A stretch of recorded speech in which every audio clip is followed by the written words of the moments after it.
F7 Remake, ayoko maging bias sa inyo eh. Meron akong ugali na kapag ang isang series hindi pa kompleto, hindi ko muna binibili yan eh.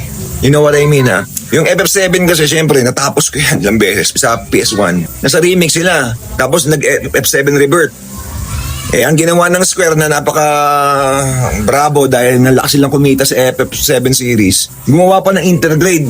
Imbis na mag-focus FF7 third part, ginawan pa lang, kaya ilang years pa yung kinain ng intergrade, hindi na lang nila ginawang parang bonus DLC or i-update na lang nila yung game, di ba? So, ako, siguro matandang gamer na nga ako. Ang hinihintay ko ngayon, yung definitive edition na kung lalabas yung FF7 this 2026 or next year, I'm not sure, saka ako bibilin. Kasi nga naman, mga tropa, binili ko yung FF7 noon, 3 disc.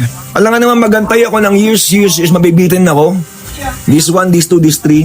At baka tagal. So hanggang ngayon, hindi ko pa nalalaro yun.